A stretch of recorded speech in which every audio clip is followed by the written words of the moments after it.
Vocês estão me ouvindo bem aí? Tá tranquilo? Qualquer coisa, se tiver alguma dúvida também, quiser mandar mensagem lá no grupo, pode mandar.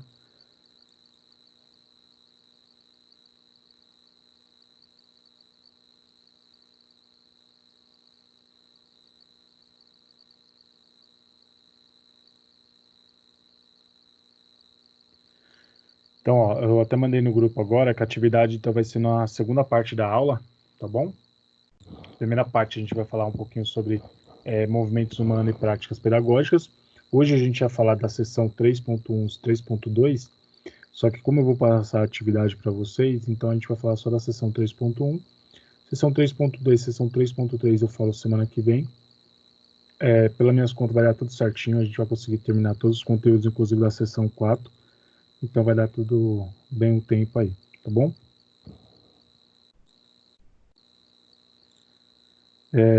O Gustavo tá falando que tá tendo um pouco de interferência. Qualquer coisa, se continuar aí, você dá um toque. Eu vou até ver se na regulagem aqui como tá do som. Ver se vai ficar um pouco melhor.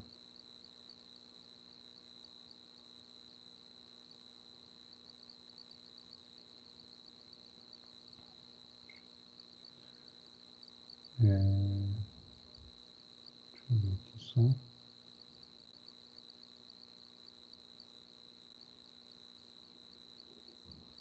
Tá me ouvindo bem? Então, 1, 2, 1, 2. Testando aqui. Tá ok. Tá funcionando meu microfone aqui. Vamos lá.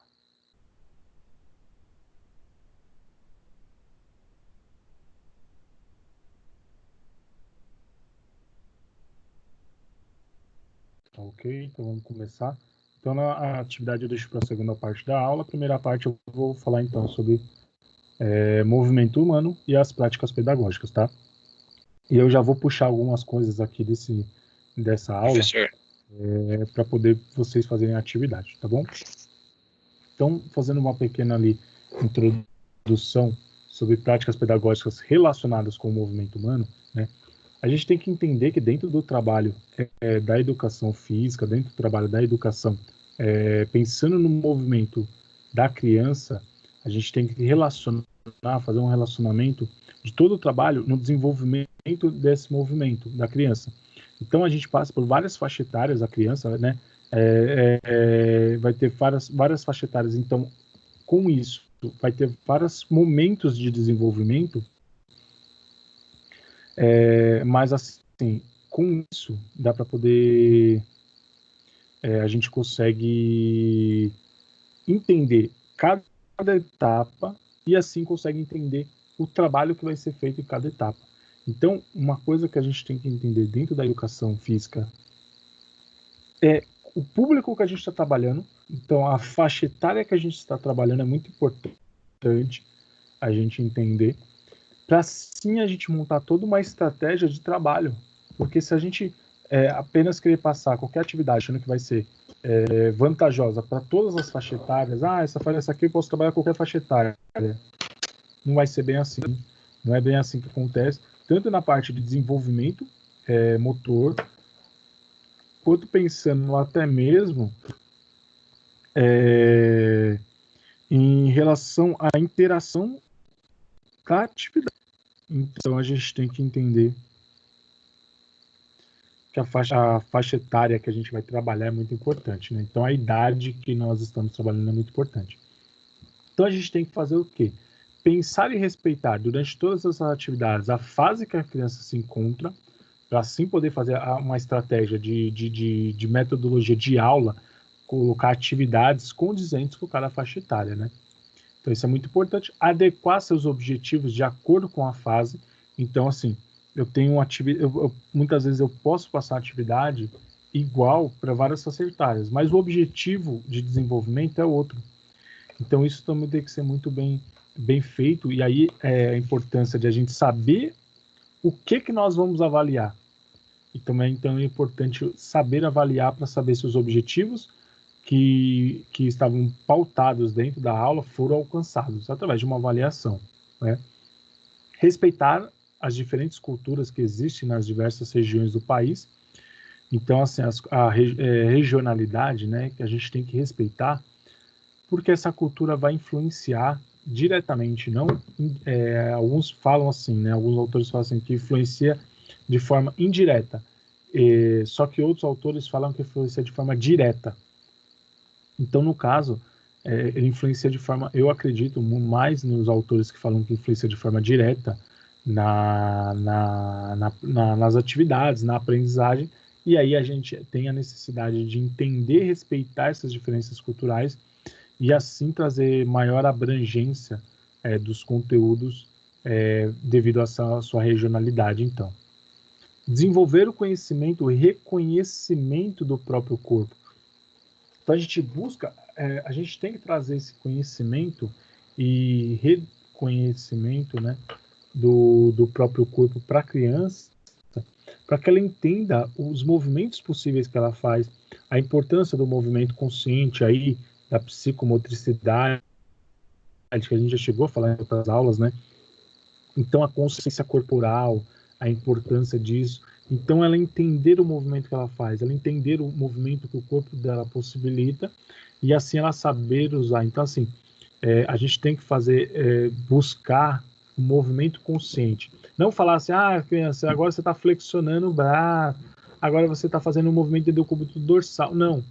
Ela entender a importância daquele movimento para fazer determinada brincadeira, esporte, atividade. Então, ela, na verdade, fazer um movimento consciente, né, que a gente menciona, né, no caso. E aí a gente tem a exploração dos gestos e dos ritmos corporais. Então, essa exploração dos gestos muitas vezes a exploração realmente de vários movimentos, de vários gestos motores dentro dos esportes, das danças, das atividades ritmadas, das atividades de roda.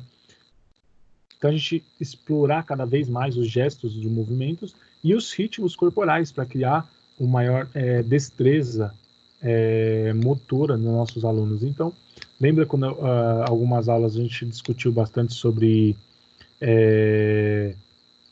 lateralidade, espacialidade, né, temporalidade. Então, fazer esse trabalho envolvido com os trabalhos rítmicos, né, então ritmos corporais. Aí desenvolver ali dentro do trabalho a autoconfiança e a autoestima, né, desenvolvimento das habilidades e capacidades físicas, que é muito importante. As habilidades estão muito relacionadas com uma coisa que a gente vai falar um pouco aqui, por exemplo, de locomoção, manipulação de objetos, né? E as capacidades estão relacionadas diretamente com os esportes, com as atividades, com as brincadeiras, que são velocidade, resistência, força, agilidade, equilíbrio, flexibilidade. São capacidades físicas essas que vão possibilitar maior ação e destreza do aluno. Então, a importância de vocês compreenderem as capacidades físicas, ela está diretamente ligada às nossas aulas, tanto que muitos dos nossos objetivos estão relacionados ao desenvolvimento das capacidades físicas. E aí é uma coisa que, se vocês quiserem saber um pouco mais, tem um vídeo que eu fiz, tá lá no YouTube. Vocês podem estar no canal aí do YouTube, que vocês vão, às vezes, acompanhar as aulas também. Lá tem um vídeo de capacidades físicas, que eu estou explicando várias capacidades físicas, e aí fica mais fácil de entender essas capacidades físicas, e fica mais fácil de entender o desenvolvimento delas. Provavelmente vocês vão ter isso em outros semestres, né, falando um pouco mais das capacidades físicas. Só que aí, se vocês quiserem adiantar um pouquinho, ler um pouquinho sobre isso, tem lá no vídeo também, vocês podem ouvir bem, né? Tem a leitura lá que eu coloquei lá dos textos, e aí vocês podem acompanhar muito bem as capacidades físicas. Então, ó, todas as atividades podem e devem ser aplicadas por meio de uma mescla, então uma unificação dos temas, né? Você mesclar os temas, não fazer temas apenas isolados, mas temas englobando vários temas, várias situações, várias ações, né, de atividades que podem ser realizadas pela criança, tanto individualmente, e aí é interessante que a gente fala um trabalho individual que a criança faz, só que muitas vezes de forma coletiva, porque ela está inserida com outros amigos fazendo, né? E também de forma coletiva, de forma interacional. Então ela fazer interagindo com outras pessoas e também interagindo com o espaço que ela está realizando as atividades. Então a ideia de a gente modificar os espaços, de trazer uma vivência maior, de exploração do espaço que ela está inserida, né? E é uma coisa que a gente vai discutir bastante nessa próxima parte, é as propostas metodológicas de trabalho com a educação física, né, para crianças de 0 a 6 anos. A questão maior aqui é que o profissional da educação física, ele dificilmente ele atua dentro do ensino infantil. E isso é muito ruim, porque o desenvolvimento motor, ele está ligado diretamente ao desenvolvimento cognitivo. Eu não sei se eu falei isso já para vocês, mas tem uma relação direta no desenvolvimento cognitivo, o desenvolvimento motor, e tem muitos estudos que mostram que crianças que têm maior desenvolvimento motor, ele tem maior relação com o desenvolvimento físico. Desenvolvimento físico não, desenvolvimento cognitivo. Então, crianças que têm um desenvolvimento motor, desenvolvimento físico, assim, vamos dizer assim, que ela tem uma consciência corporal maior e melhor. Ela vai ter um desenvolvimento cognitivo maior e melhor também.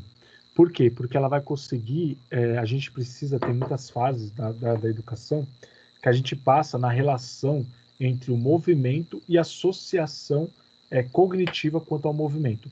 Sabe aquela coisinha que muitas crianças fazem e adultos também fazem, né? De fazer, por exemplo, vai fazer uma contagem de alguma coisa e começa a contar nos dedos, né? Você está usando movimentos, você está relacionando a movimentos. E aí quando você faz movimentos, você usa vários estímulos. Você usa a visão, por exemplo, você usa vários sentidos, visão, audição, você usa outras funções, por exemplo, de sinestésicas, de próprio fazer o movimento, de coordenação motora.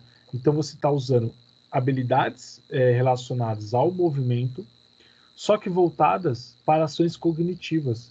Então, quando você tem mais isso desenvolvido, é melhor. A sua educação é mais eficiente. E aí tem um monte de estudos mostrando isso, que é interessante. Desde Piaget, Vygotsky, Vallon, que são interacionistas da psicologia educacional, e eles relacionam muito isso da parte de movimento relacionado à aprendizagem cognitiva, né? Só que isso acaba sendo ainda negligenciado. Isso é muito triste, por essa negligência do profissional de educação física em vários ambientes, principalmente ambientes do ensino infantil que estão relacionados diretamente com a aprendizagem dele. Quanto mais precoce a aprendizagem motor e o desenvolvimento motor, mais desenvolvimento cognitivo de forma precoce também ele vai ter. Então essa criança vai falar antes da idade, ela vai conseguir relacionar melhor os conteúdos de matemática, português, história, quando ela for para o ensino regular ali do Fundamental 1, Fundamental 2. Então isso é muito importante. No primeiro ano de vida, então ali de 0, né, a 1 ano de idade, então no primeiro aninho ali, nos 12 primeiros meses, é o período em que a criança tem o maior predomínio das dimensões mais subjetivas. E quando a gente fala de subjetividade, ela está relacionada ao pensamento, né, que a interação do eu, a interação da pessoa é como ela se vê. Só que a criança ainda ela não entende como ela se vê. Então ela não entende o que é ela dentro da onde ela está inserida, do meio que ela está inserida.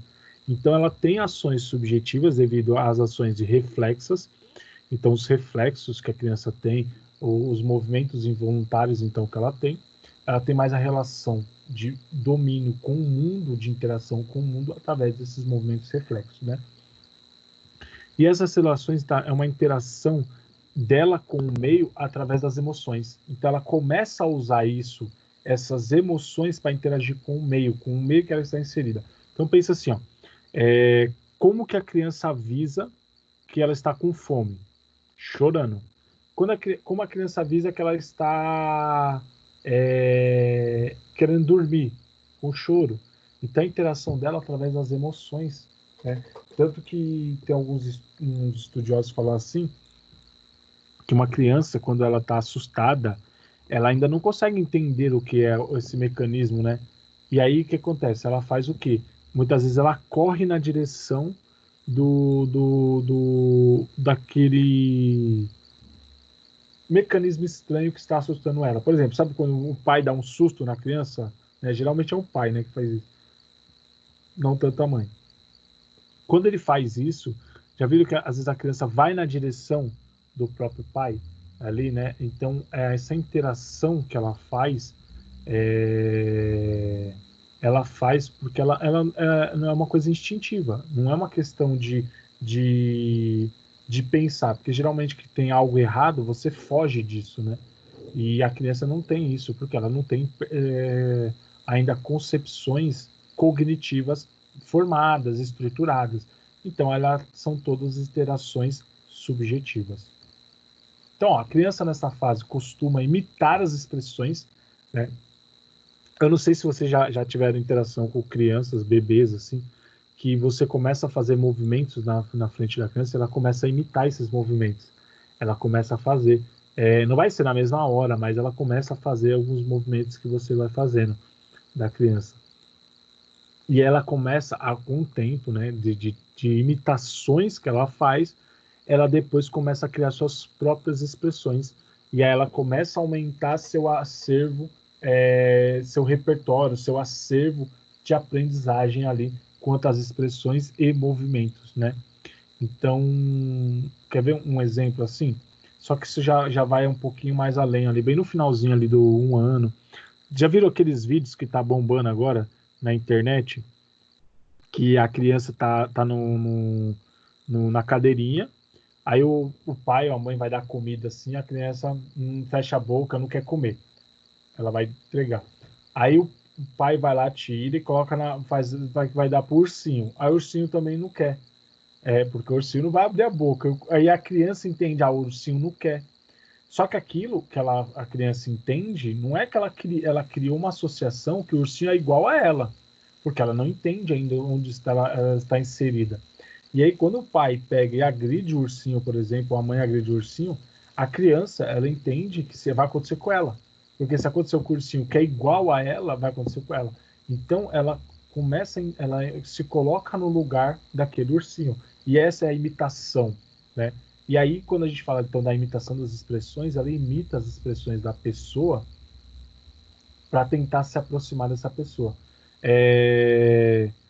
Por exemplo, um outro caso assim que tem uns estudiosos que relacionam que crianças adotadas, por exemplo, por mais que ela não tenha o DNA dos pais ali, né, que adotaram, ela pode, de tanto ela criar essas imitações de expressões, ela começa a ter características parecidas com os seus pais, mesmo eles estão tendo DNA ali, mesmo DNA, né? Não são expressões assim que mudanças no comportamento, tipo o olho vai mudar de cor, não é isso. Isso não vai ter mudança genética, né?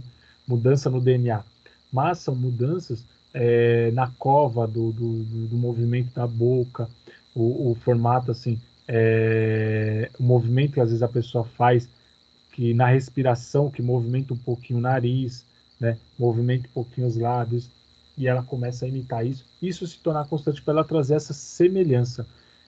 Então a criança faz isso sendo ou não filho do ventre ali, filho de DNA, né? Compartilhamento de sangue, sanguíneo ali, no caso. Ela faz essas imitações das expressões. E isso pode se manter por muitos e muitos anos, né? essas expressões de alguns até relacionam com empatia, né? Porque ela meio que para a gente criar uma empatia maior pela criança e a criança criar uma empatia maior por nós, né? Ó, esse grande número então de aprendizagens que vão se realizando, ela traz cada vez mais novas conquistas para a criança. E essas conquistas, elas vão se ter etapas até que ela atinge, por exemplo, a locomoção independente. Então imagina assim, ó, que ela vai ter uma aprendizagem do movimento. Então ela vai de tanto olhar, visualizar que o papai e a mamãe, por exemplo, né, estão em pé. Então assim, de tanto ela visualizar o papai ali em pé, né, fazendo todos os movimentos ali em pé, tanto visualizar a mamãe em pé, essa criança ela vai começar a tentar ficar em pé também. Então ela vai começar a apoiar ela deita geralmente de costas, né? Vamos dizer assim, de decúbito dorsal. Ela começa a ficar de decúbito ventral e começa a apoiar as mãos, usar força muscular, ó, para tentar elevar. E aí ela começa a ficar naquele que alguns falam que é uma posição como se fosse uma lagartixa, né? Que ela fica com a patinha assim, a lagartixa, com as patinhas da frente levantadas, fica aquele movimento curvado, né? E a criança faz isso até que ela vai tentando, então, ela vai virando, né? Vai engatinhando, né? Para tentar o quê? Se locomover, porque quando ela vê os pais se locomovendo, ela quer interagir também, ela quer ir para os ambientes que ele vai, então ela vai começando a engatinhar. Até que ela vai já se posicionando e ficando de forma mais ereta, né? Então vai elevando sua coluna, elevando sua postura, até que ela tira, com o tempo ela vai se agarrando nas coisas, e aí que vem essas aprendizagens motoras que ela começar a pegar objetos com o tempo e vai manipulando, e aí ela vai ganhando força, destreza, e até um chamado de pressão, apreensão, na verdade, né? E ela começa a pegar os objetos e aí sustentar o seu corpo com a força dos braços, junto com a estabilização dos membros inferiores para poder ficar ereto. E aí, com o tempo, ela já começa, por ela ficar ereta, ela já começa a tentar imitar através dos movimentos. Então, essas imitações não são só de expressões também, né? Então, a gente tem que entender isso, que essas imitações é através de informações que ela vai tendo ali de feedback quanto aos pais, e ela vai tentando se assemelhar fazendo o que eles fazem de movimento.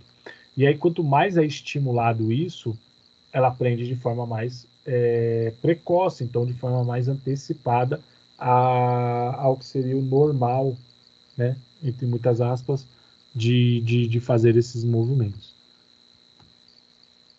Então, ainda continuando ali no primeiro ano de vida, né, a criança nessa fase ela utiliza de grande parte do seu conhecimento em seu próprio corpo, ao mesmo tempo em que investiga todos os efeitos que são produzidos por seus próprios gestos, comparados aos do mundo exterior. Então, seus próprios movimentos relacionados aos movimentos que os pais fazem. Por exemplo, essa criança já está aprendendo a engatinhar. Então, ela está desenvolvendo quadrupedia, né? 4 apoios. Ela está se deslocando. Só que seus pais não andam em 4 apoios, ela anda em bipedia.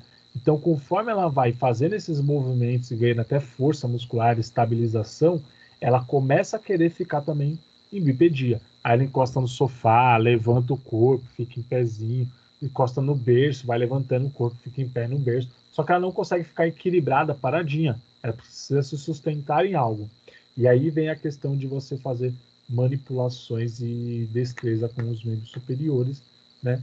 E aí desses gestos eles vão evoluindo. Então isso vai depender muito da interação com o meio externo, com os pais, avós, com a família, que vai permitir maior desenvolvimento disso ou não, né? Então, ó,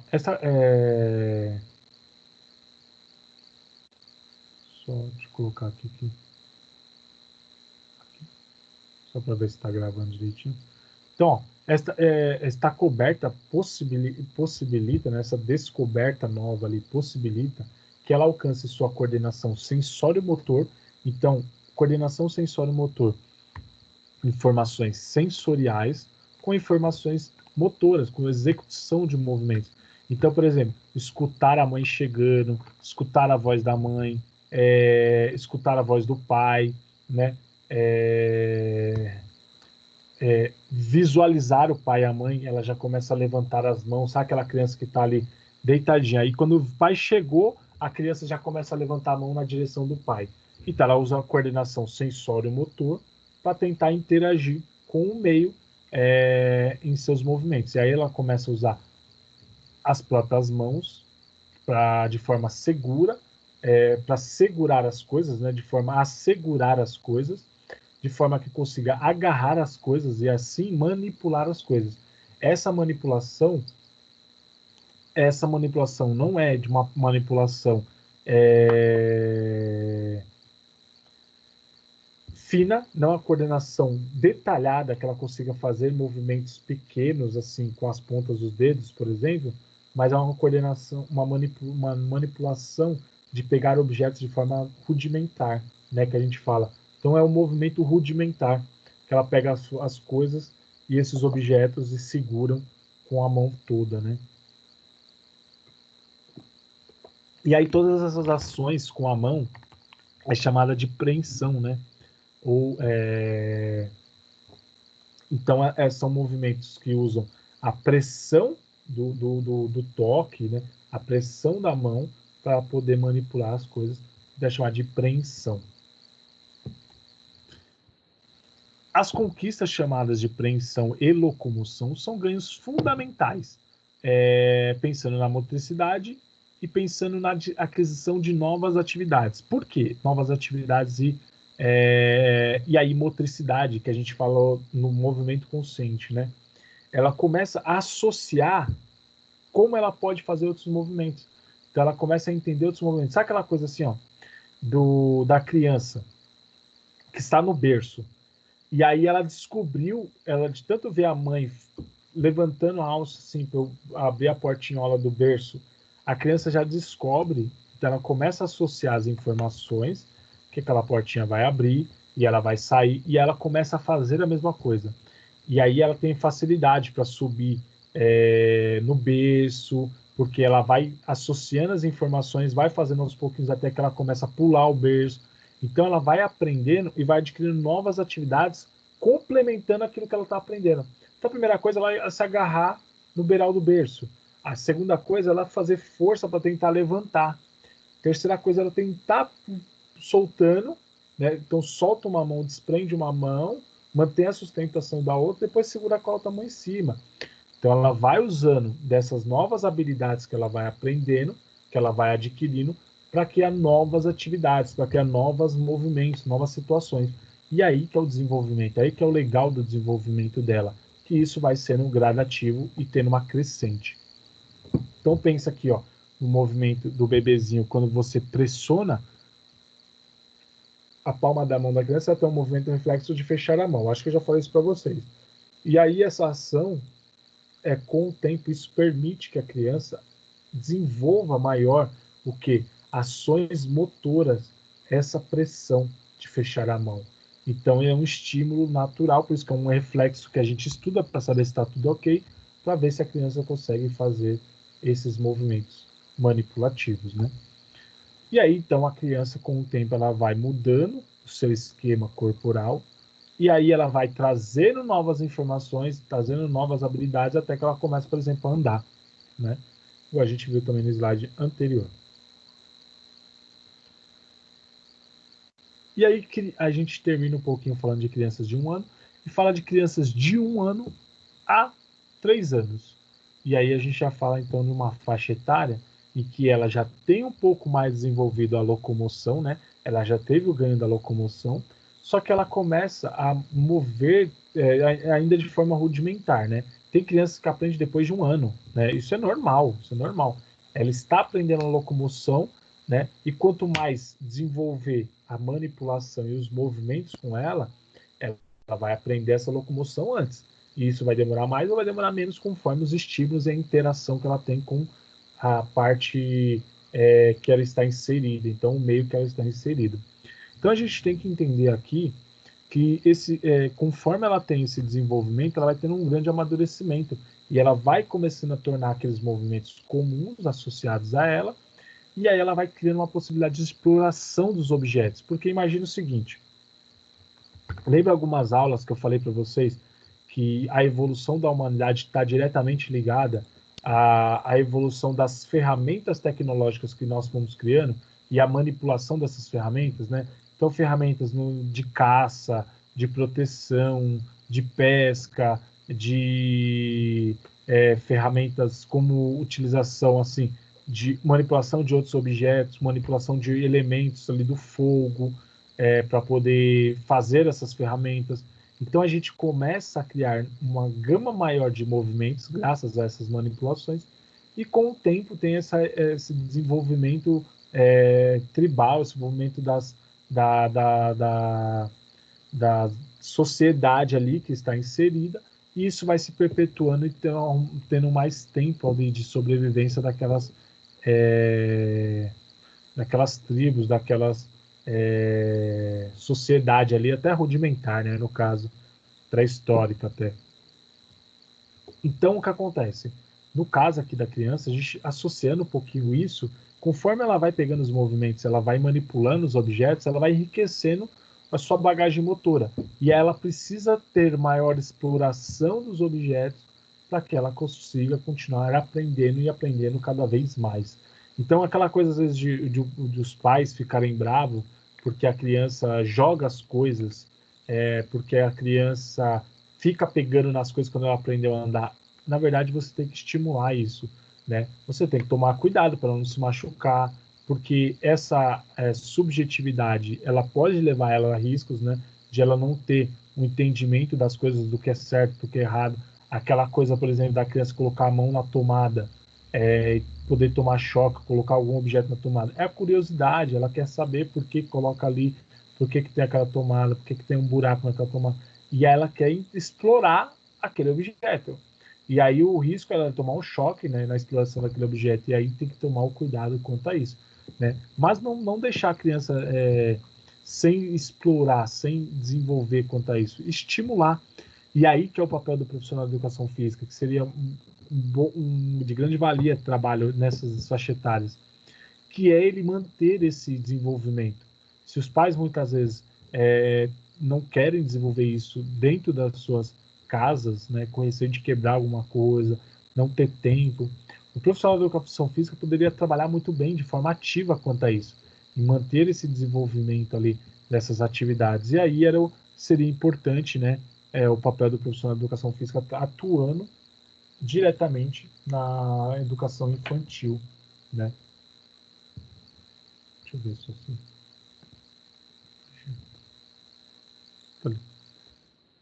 A criança consegue ao mesmo tempo manipular um objeto e brincar, e com ele e nesta brincadeira ela revive várias experiências anteriores. Então pensa assim, essa manipulação e ela associar cada vez mais informações cognitivas com essas manipulações de objetos vai permitir maior desenvolvimento e assim ela conseguir reviver várias experiências anteriores e talvez e aprender novas coisas, né?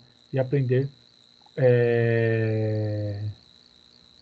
a interagir e criar. E aí é o importante da criação da criança, né? De novas brincadeiras.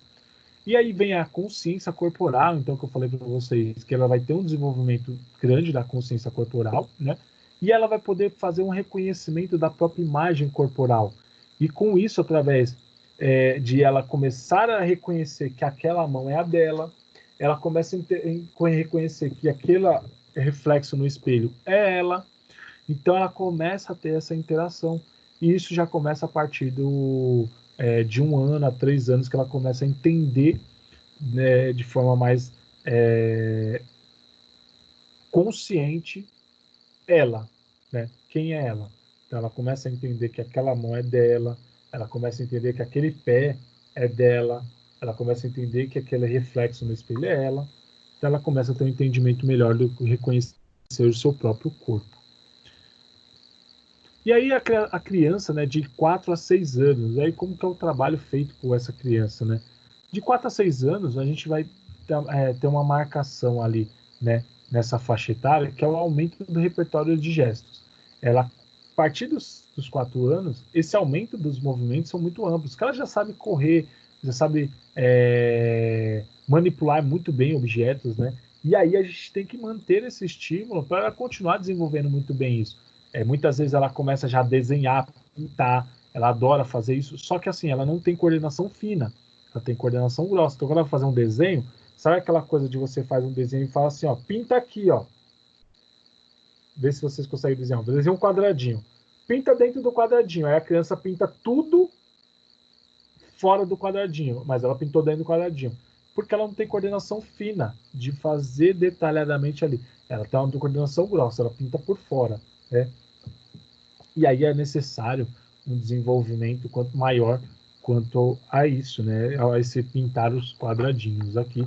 No caso, coordenação fina, e aí, no caso, coordenação grossa que ela tem. E aí, assim, a gente desenvolver mais isso, dando pequenos objetos para ela pintar, pequenos objetos para ela manipular, segurar uma caneta, segurar um lápis, segurar um pincel, para fazer pequenos movimentos, né? E aí você começa a treinar isso, e aí a gente, vamos dizer que, no caso do quadradinho, ela vai conseguir pintar melhor aquele quadradinho, porque ela vai ter coordenação fina, né? E ela consegue se manter, no caso, né, numa mesma posição por o maior tempo possível. E isso, o que acontece? Sabe aquelas crianças, um exemplo legal aqui, aquelas crianças que você fala para elas assim, ó, fica sentada aqui. Você não pode fazer bagunça. A criança fica balançando os pezinhos. Assim. Ela fica assim, virando para um lado, virando para o outro, fazendo um monte de movimento. Ali é a impulsividade quanto ao movimento. Ela não consegue ficar parada. E ela começa a fazer aqueles movimentos porque ela está impaciente, porque ela está insegura. E isso já começa a mudar um pouco nessa faixa etária, entre 4 a 6 anos, né?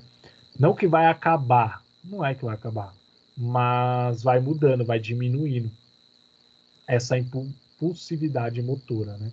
E aí é onde ela começa a ter uma maior dominância do seu corpo. Então ela começa a melhorar o equilíbrio, ela consegue se posicionar melhor e por mais tempo numa mesma posição. Então ela vai mudando quanto a isso. E aí é importante. Imagina assim, essas crianças de 4 a 6 anos, elas estão na pré-escola, né? No ensino infantil.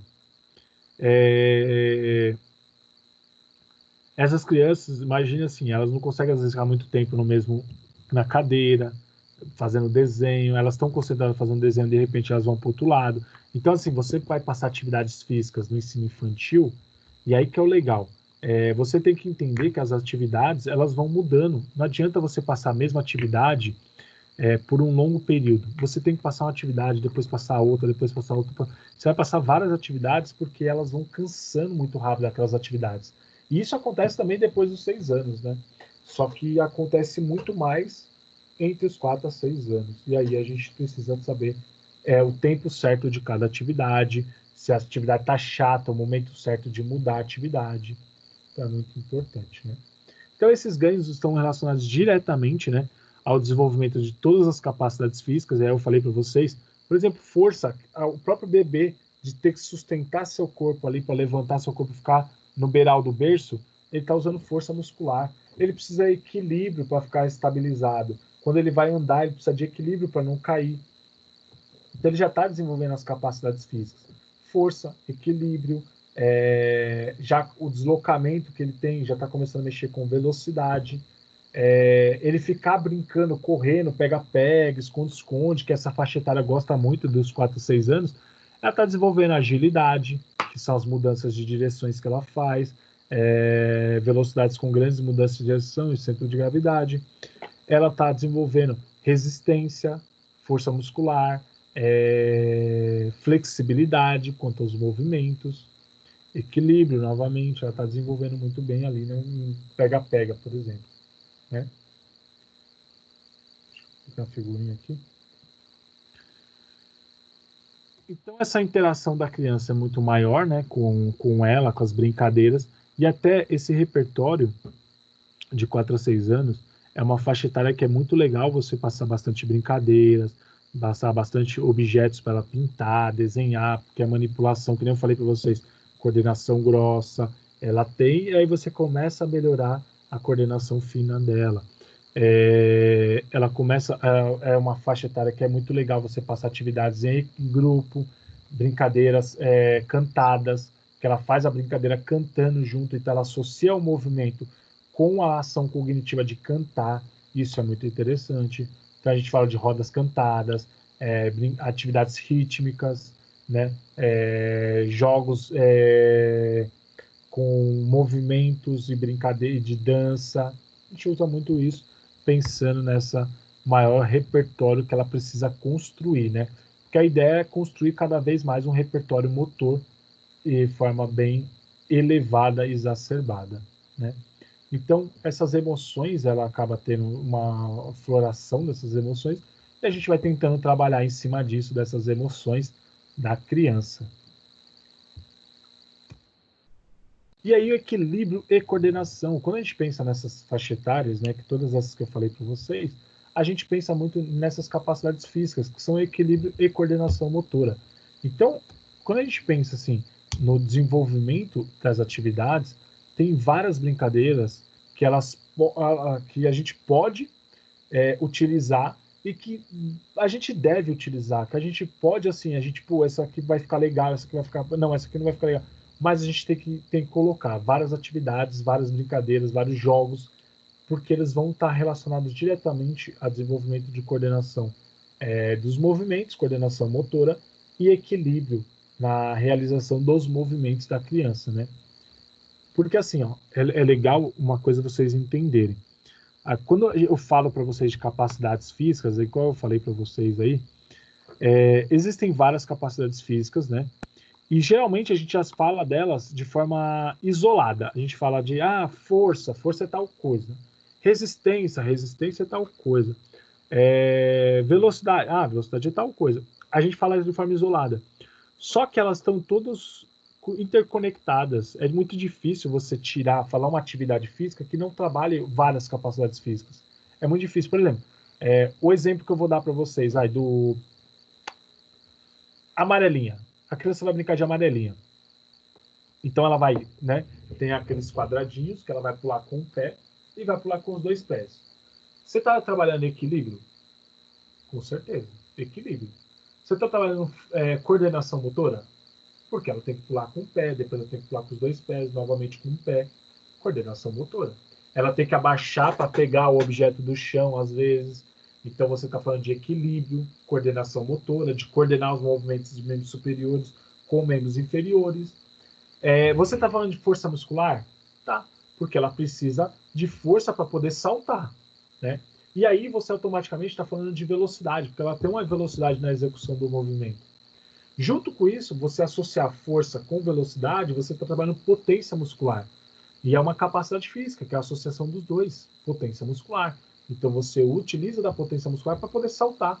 Você usa movimento rápido e movimentos de grande contração muscular para poder saltar. Potência muscular. A agilidade, ela está mudando o centro de gravidade dela? Tá. Ela tem mudança de direção? Um pouco, mas tem. É menos do que, por exemplo, força muscular? É menos. Mas ela trabalha? Trabalha. Mas, assim, se eu quero dar ênfase na minha aula à agilidade, então eu coloco outras atividades que têm agilidade. Por exemplo, corre cutia, que faz aquele círculo, né? Corre cutia na casa, vai cantando aquela musiquinha.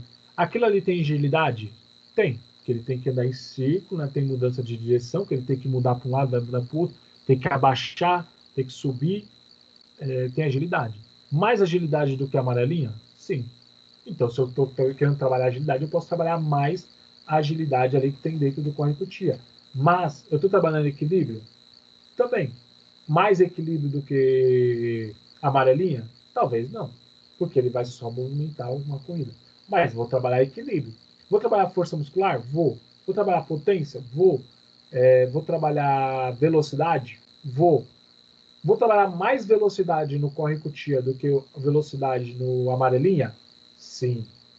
Se a ênfase é velocidade, eu posso fazer o corre cutia. Se a ênfase é equilíbrio, vou fazer a amarelinha. Se a ênfase é potência, vou fazer a amarelinha, que tem mais potência muscular. Entenderam só isso? Eu vou pegar atividades que eles vão trabalhar várias capacidades físicas. e as mesmas capacidades físicas, só que um vai trabalhar mais uma capacidade física do que outra atividade. Então, a gente tem que só ter esse entendimento, trazer essas informações para saber qual é a atividade que vai possibilitar maior desenvolvimento daquelas capacidades físicas. Tá bom? Acho que agora deu para explicar bem o que são as capacidades físicas, né?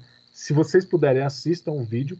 Eu vou mandar o vídeo lá no grupo depois para vocês assistirem. O vídeo está bem curtinho, gente. É um vídeo de, se eu não me engano, 25 minutos. Então vocês conseguem assistir de boa ali na hora que vocês estiverem almoçando. Eu tô com incômodo no meu nariz aqui. Toda hora eu tô passando a mão no nariz. Tá me incomodando aqui. Desculpa aí qualquer coisa, tá, pessoal? Então vamos lá. Então, essas mudanças posturais que a criança tem nos movimentos de equilíbrio, movimentos de coordenação motora, ela vai permitir o quê? Um maior desenvolvimento, e a gente sempre fala que essa criança, quanto mais estimular movimentos de coordenação motora e equilíbrio, você tem um maior desenvolvimento postural, então você começa a melhorar a sua postura. Você tem maior movimentos no espaço, porque você explora mais os espaços. Então a exploração de vários tipos de movimento possibilita essa melhora da postura, a exploração do espaço que você está trabalhando, exploração dos movimentos de preensão. Então, aqueles movimentos que você faz a manipulação de objetos, você começa a trabalhar mais isso, né, dentro das suas atividades, que é muito importante. Por exemplo, ó, eu dei exemplo para vocês do corre-cutia. Batata quente. Tem a manipulação de alguma coisa? Tem, porque ele precisa pegar e precisa mandar para o amiguinho do lado. Ele não pode jogar, ele tem que dar quase na mão, né, do amiguinho. Ele está manipulando o objeto de um lado para o outro? Tá. Você está trabalhando com movimentos de preensão?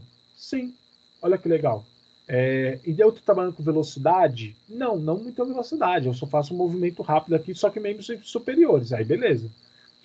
Você está trabalhando força muscular? Não tanto. Mas você está trabalhando agilidade? Não tanto. Pouco. Mas você está trabalhando coordenação motora muito bem. Tô. E o objetivo é a coordenação motora, como capacidade física? Então, é legal. Batata quente. Olha que legal. E aí você tem movimentos que você está fazendo de manipulação de objetos, né? E trabalhar habilidades manuais. Então, você começar a dar desenhos, você dá atividades que eles vão explorar pinturas, vão explorar objetos, você dá... Por exemplo, às vezes não precisa dar um jogo de basquete, um jogo de futebol, mas o fato de você dar uma bola de basquete, uma bola de futebol para a criança, a forma de manipular essa bola é diferente.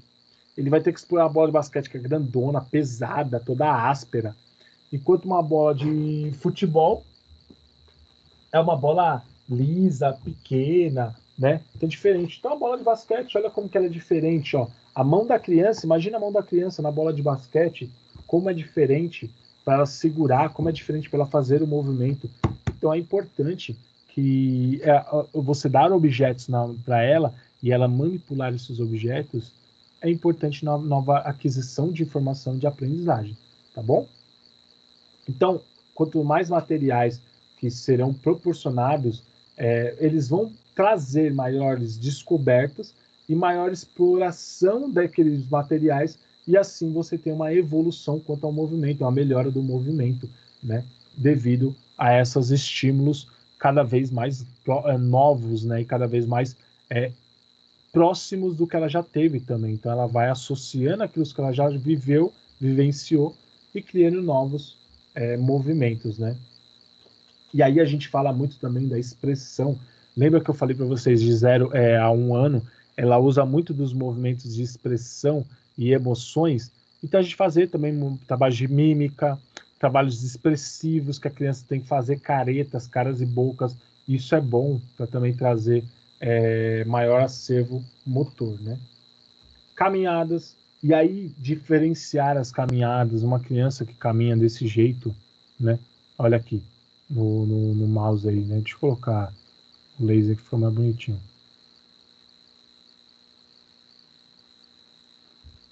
Olha que é o laser aqui, ó.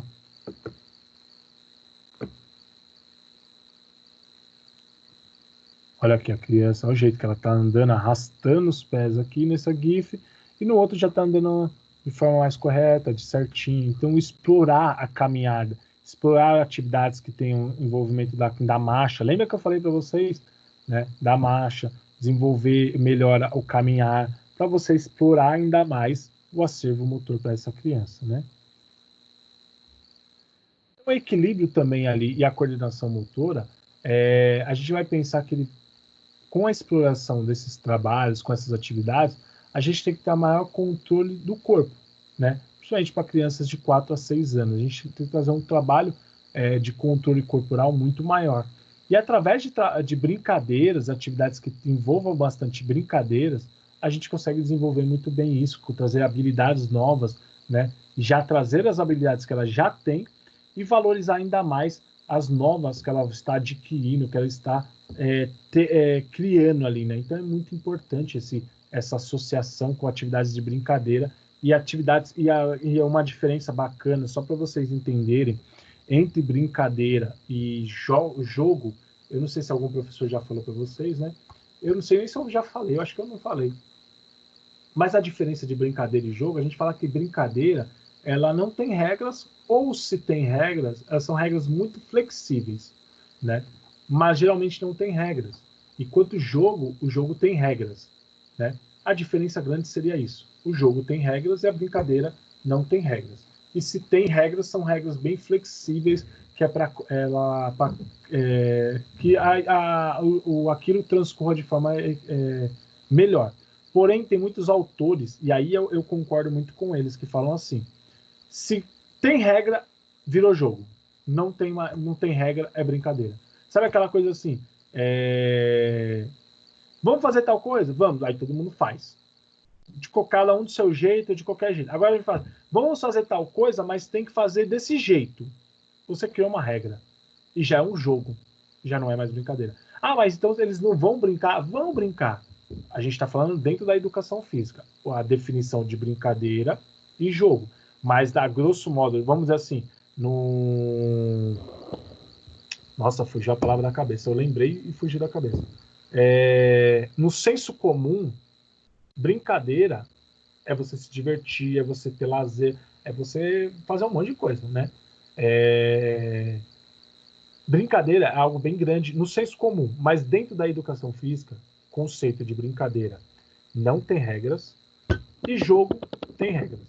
O conceito dos dois é esse, tá bom? Isso é importante saber? Sim. Porque se vocês vão trabalhar com faixas etárias ali na infância, primeira Fundamental 1, ensino infantil, vocês têm que saber muito bem o que é jogo e é brincadeira para fazer com essas crianças. Porque, por exemplo, de 4 a 6 anos, é muito difícil você trabalhar com o jogo. Você pode trabalhar com o jogo, mas aí você trabalha com regras flexíveis. Por exemplo, batata quente é um jogo. Não tem regra. Se parar a batata na mão da pessoa, ou ela sai da brincadeira, ou ela paga um mico, sei lá, você faz alguma coisa assim, você faz uma coisa flexível. Você precisa tirar a criança da brincadeira, né? E aí vem a palavra brincadeira. Você não pode tirar a criança daquela diversão, mas existe uma regra, né? Então a regra seria assim: parou a batata na mão da pessoa ali, batata tá na mão da pessoa, ela queimou. Ou ela sai da brincadeira, ou ela senta, ou ela participa de outra forma. Então a gente sempre faz uma pequena mudança, ou não faz mudança nenhuma, mas a regra já é essa. Corre com tia, que nem eu falei para vocês. Corre com tia. É uma brincadeira, é um jogo?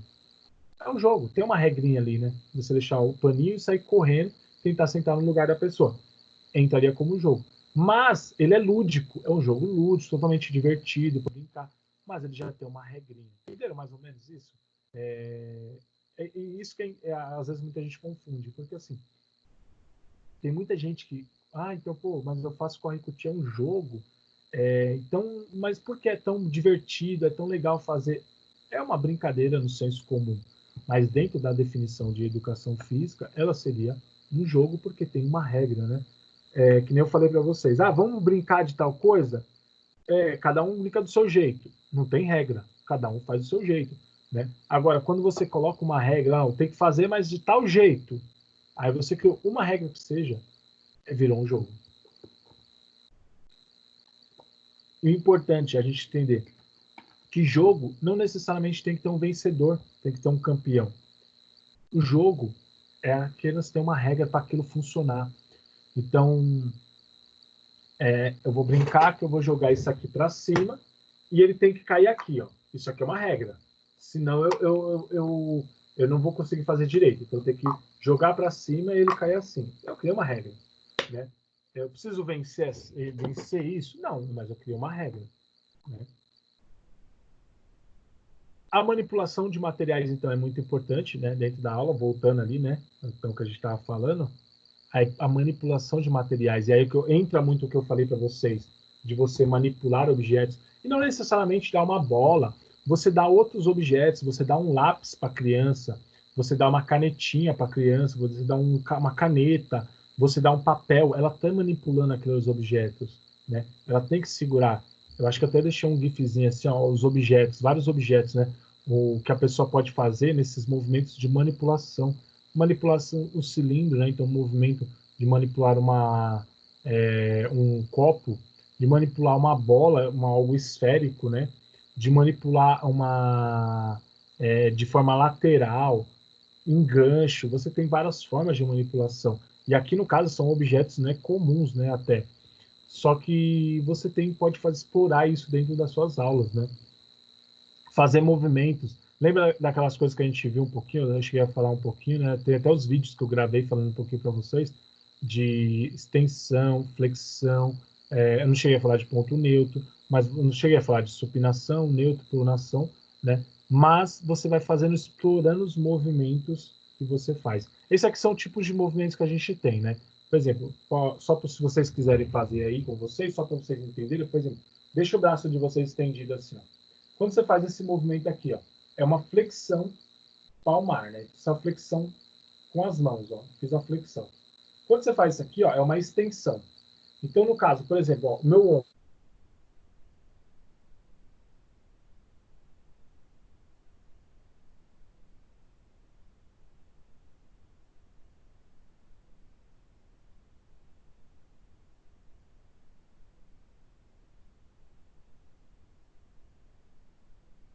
uma abdução e adução. Já é outro movimento possível ali no ombro. Então, no caso do punho, flexão, extensão.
Voltei. Estão me ouvindo aí?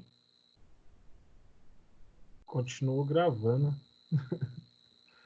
Agora eu até me perdi o que eu estava falando aqui, né?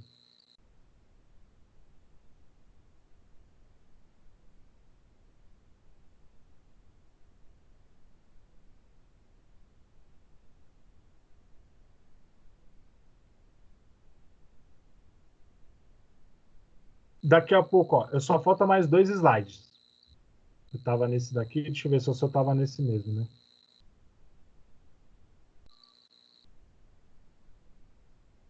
Esse daqui que eu estava, né? Só falta esse slide mais um, aí eu dou um intervalo para vocês, eu já iniciei a atividade, tá bom?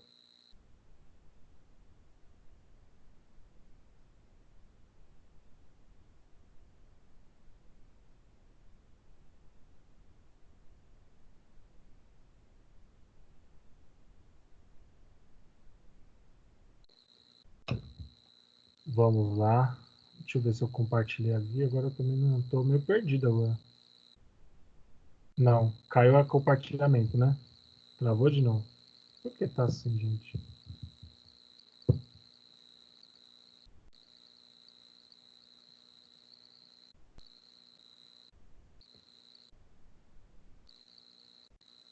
Ah, saiu, calma aí. Vou arrumar aqui. Tá vendo tão bem?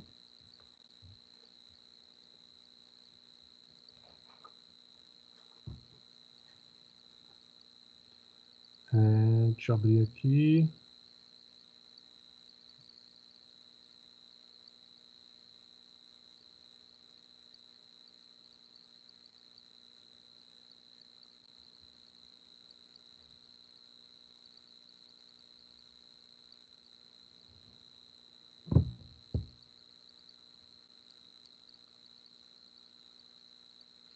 Eu vou tentar liberar o chat, mas eu não sei como faz a liberação. Tornar vocês membros. Porque vocês entram com o convite. Deixa eu tentar aqui.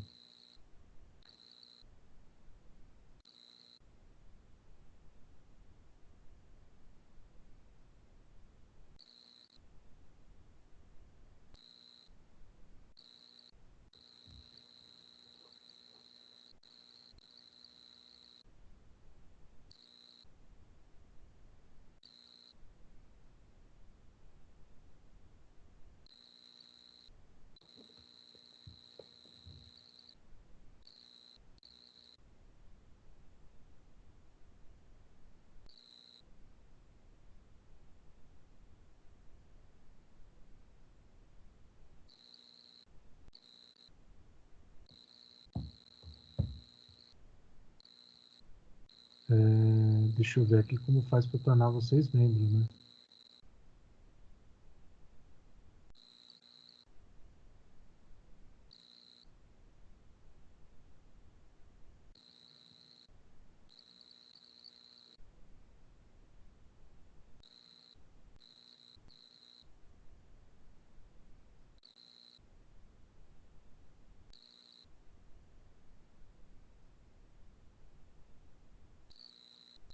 Eu não sei.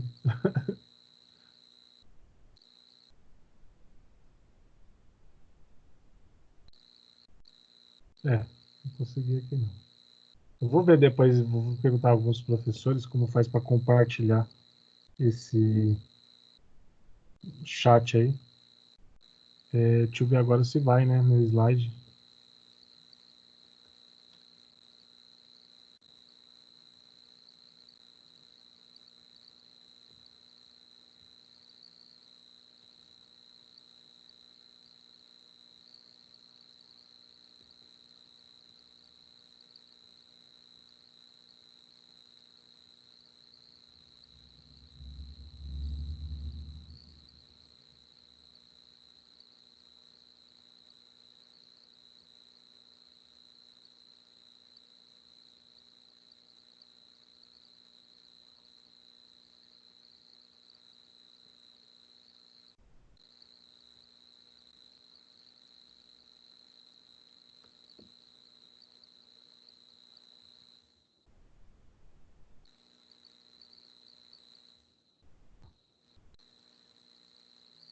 Só manda no grupo aí, pessoal. Se quando eu estava falando para vocês dos movimentos aqui desse slide aqui, ó, quando eu tava dessa foto, quando eu estava falando desses movimentos, foi todos os movimentos para aparecer para vocês ou só alguns movimentos? Se vocês conseguirem enxergar aí.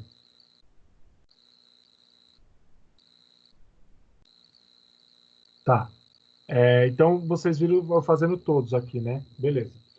E aí, só para concluir então esse slide aqui, ó. Por exemplo, olha essa fotinho mostrando alguns movimentos para a pessoa segurando o lápis, né? Então, algumas pessoas elas acabam segurando de várias formas, né?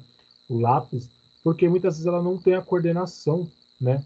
Não tem essa coordenação motora de forma tão eficiente. E acontece de ela se manipular o lápis de várias formas, e aí, conforme ela vai tendo mais desenvolvimento motor, essa criança, esse adolescente, ele vai melhorando a forma de empunhadura de um lápis, né? Então, em vez de segurar um lápis assim, em vez de segurar assim, né? Em vez de segurar assim para escrever, desenhar alguma coisa, assim, né? Assim.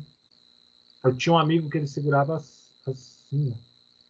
E ele, adulto, ele segurava assim porque ele não conseguia segurar assim, né? É bem interessante. Só que engraçado que ele não tinha movimentos limitados, que ele jogava capoeira, ele fazia bem os movimentos, né? Mas ele não tinha movimentos limitados assim. E ele desenhava muito bem, só que ele segurava o lápis de uma forma bem curiosa, né? Que era assim, ó. Ele desenhava assim.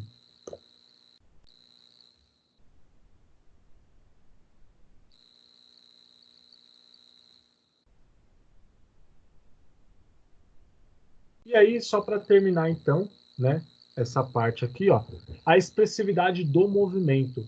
Então, assim, a gente precisa trabalhar dentro da educação física. A gente fala de fazer um trabalho pensando em melhorar gestos, posturas, ritmo, trazer o maior acervo de movimentos à criança, que vão possibilitar um maior ganho de segmentos, de movimentos do corpo. Então, ela vai explorar mais os seus segmentos corporais e aí ela vai explorar mais uma aprendizagem de forma mais eficaz, eficiente, de forma mais plena, né? Então a gente pensa assim, ó, eu falei para vocês aqui, por meio das brincadeiras, a gente pode fazer um trabalho com esses ganhos. E essas brincadeiras a gente pode envolver dança, canto, ritmo, então tudo que envolve ali dentro da dança, que envolva trazer mais acervo, mais bagagem motora, é importante a gente explorar, né? Utilização de mímicas e gestos, lembra que eu falei para vocês de usar expressões faciais e ela utilizar de expressões corporais através das mímicas, através dos gestos, dos movimentos, né? Atividades de roda, que envolvem muita coisa de dança, de canto, e ela permite grandes noções do ritmo, tanto de forma individual como de forma coletiva, porque eles estão fazendo movimento em círculo, né? Rodas cantadas, que a gente chama também, né? Utilização de desenhos, então pinturas, modelagem, que ela vai utilizar de coordenações finas e coordenações grossas, coordenações brutas, quanto a movimentos mais rudimentares. Então a gente utiliza bastante dentro dos trabalhos.